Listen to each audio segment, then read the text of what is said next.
posted just over 300 combined passing and rushing yards plus 4 touchdowns. Nick, how impressive was Lamar yesterday? Man, he was spectacular. Chris Canty out here saying you can't give out A-pluses unless it's the playoff games or something. Man, that's an A-plus performance.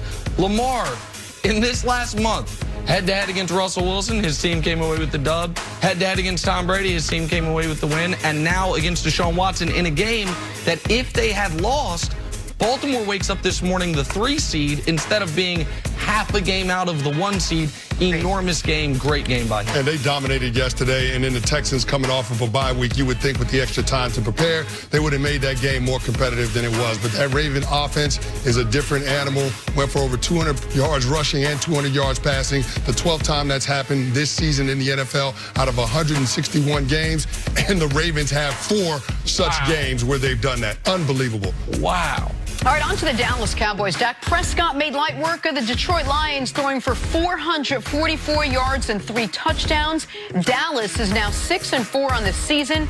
Canty, what'd you make of Dak's day yesterday? Outstanding day by Dak. Probably a little bit more concerned with the defensive side of things, letting the Jeff Driscoll-led Lions put up 27 points. That side of the ball has got to get things figured out if this Cowboys team is going to get where they want to go. Also, a little bit concerning, Ezekiel Elliott being held in check by that Lions defense that hasn't been able to hold anybody down in the run game. But that's why this was so impressive from Dak. This is the type of game they never could have won prior to this year. Defense doesn't play great. Zeke doesn't play great. Jason Garrett's Jason Garrett. And Dak just was spectacular. He was the best player on the field. Amari Cooper was held relatively in check. It didn't matter. And by the way, at the very end of the game, holding on to that 8-point lead, trying to ice the game, they trusted Dak. Let him throw a pass. Ended up icing the football game. A spectacular Dak Prescott performance once again as he continues to prove doubters such as myself wrong. All right, moving on. Tom Brady and Carson Wentz facing off for the first time. Remember, it was Nick Foles in that Super Bowl 52. Oh, yeah. After a flat first half, second half saw this. Brady to Julian Edelman, Edelman to Philip Dorsett, Dorsett for the touchdown, 15 yards. They needed some trickery, but they got it. 17-10 Pats, just over a minute left in the game. It was 4th and 10, Patriots territory. Carson Wentz looking for Nelson Aguilar, but he drops the crucial pass. So one last chance for the Eagles. Wentz is just going to heave it, launches the Hail Mary. It will drop. Incomplete. Patriots hold on to clinch their 19th straight winning season. This wasn't an easy win for them, but it was still a win. After the game, Tom Brady not happy with his team's performance. Tom, how would you describe the offense at this point in the year of 2 games in? Up and down. That's what it looks like to me. So, yeah, we'd probably do everything better. Are you concerned about the offense? Do you feel like it's something that's going to work its way out? I don't think it matters what I think. It matters what we do. It was a rare curt reaction from Tom Brady in the postgame. Whole press conference was 2 minutes long. He was not happy, nor should he be. It was such a frustrating game for the fans to watch. You can only imagine how it must have been for Tom Brady. Could not get anything going. How good are the Patriots, Nick? The Patriots' defense continues to be the single best unit in football. Better than the Lamar Jackson-led Ravens offense, better than the Niners defense, pick your favorite, better than the Chiefs with a healthy Patrick Mahomes offense. The Patriots defense is the single best unit in football and showed it again yesterday.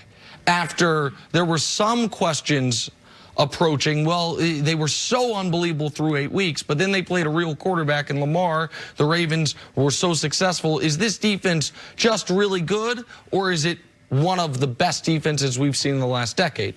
No, it's the latter, not the former. They allowed one sustained drive, that 95-yard drive, which was something like the longest drive the Patriots have allowed in almost a decade. Just cartoonish numbers, like the 19 straight winning seasons. Right. Nobody in football has a streak longer than 7, except for the Patriots who are at 19. The defense is as good as advertised, and it has to be, because the reason Brady is so frustrated is because he knew going into this game the offense had to get it going. They had 1 touchdown in the game, and it was thrown. It was also the best ball thrown all game, and it was by the wide receiver out of Kansas State. It wasn't even by Brady. It was ruled a turnover initially. Right. Well, and so like it's unbelievable It's not unbelievable, pardon me. It's understandable is what I meant to say, that Brady would be frustrated because he knows the win is what matters more than anything. He also knows this offense is going to have to kick it into gear come the postseason, and that if they don't kick it in gear over the next 3 weeks, they might actually have to play a road postseason game because the Ravens keep nipping at their heels. So the defense, A triple plus again. Offense, a lot what it's looked like to me all year long. Yeah, the offense is a work in progress, and they're expecting to get some guys back. N'Keal Harry was actually on the field, so we got a chance to look at their first-round pick this year with Mohamed Sanu and Julian Edelman. I think that they will figure things out as this goes along, but the thing that saved the Patriots throughout the course of this season is that their defense is keeping games close.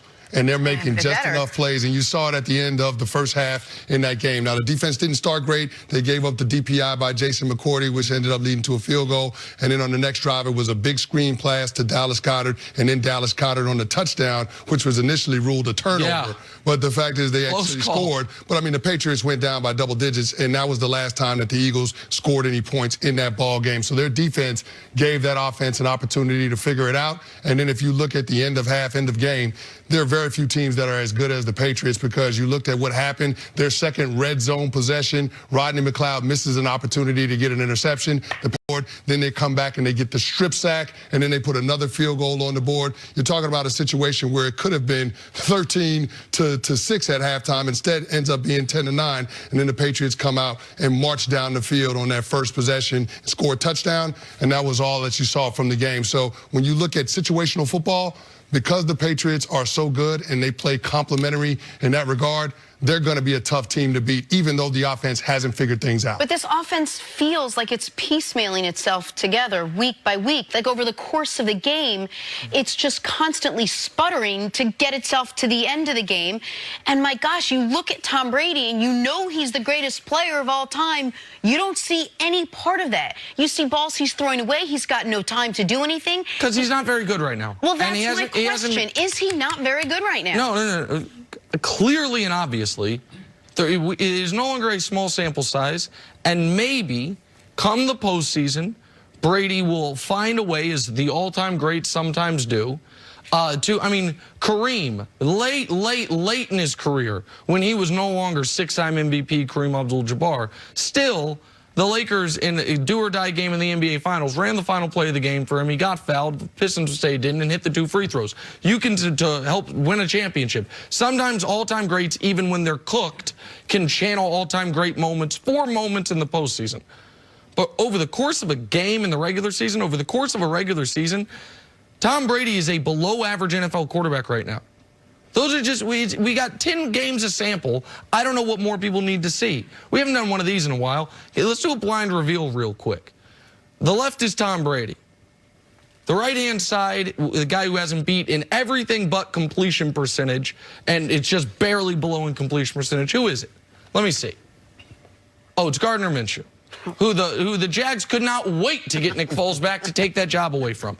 Right now, Tom Brady has the 22nd best passer rating in football. That's behind Marcus Mariota. He has 14 touchdown passes. That's behind Daniel Jones. He's 6.8 yards per attempt. That is 26th in football. That's behind Josh Allen. And his completion percentage has been behind the benched Joe Flacco. 2 of those quarterbacks have been benched. 2 of those quarterbacks are young guys who are in their first or second year and figuring things out. Like, it's a great win for the Patriots yesterday, yes. Canty. I picked them to lose. Right? I thought they would lose because I thought they would struggle to break 20 points. Their defense once again rose to the task and was spectacular, so credit to them for that. But I don't think N'Keal Harry or Isaiah Wynn are, and I'm not saying you're saying this, and are going. Wynn didn't play, but N'Keal Harry came back. Wynn will come back. I don't think those guys are going to turn around what has been the worst year we've seen from Tom Brady. It's now approaching ever. Certainly in the last 15 years. Well, here's the problem with the Patriots offense. There is no explosive down-the-field threat for that team. The explosion that they're looking for from the skill position core is coming from their running backs out of the backfield, and so that's just not enough. You saw them yesterday utilize a lot of screen passes just because they don't have anybody that can be that game breaker in terms of making somebody miss in open spaces. So that's something that's going to be a work in progress. I don't know if they're going to develop that kind of threat, but I think that this offense is trying to find its identity, and within that, it has to be a big part the run game and being able to control the line of scrimmage. That's why I think people are making such a big deal about Isaiah Wynn potentially coming back, because he's going to make that offensive line better. But when you call this offense a work in progress, or they got to figure it out, or they need to find their identity, when? I mean, we're in week 10, week 11. Well, they're not getting anything new except maybe another left tackle. I don't know when this is supposed to happen, that they're suddenly going to flip a switch and we're going to see vintage Patriots offense Well, again. I mean, we saw this last year when they morphed into an offense Not this that had... bad. No, it wasn't this bad, not to this degree, but we saw this last year, and at the end of November, early December, they started figuring it out in terms of having a two-back set with a tight end in place, and they were running the football with old-school runs, power schemes, gap blocking. I just think that the Patriots, they'll find a way to be able to adjust.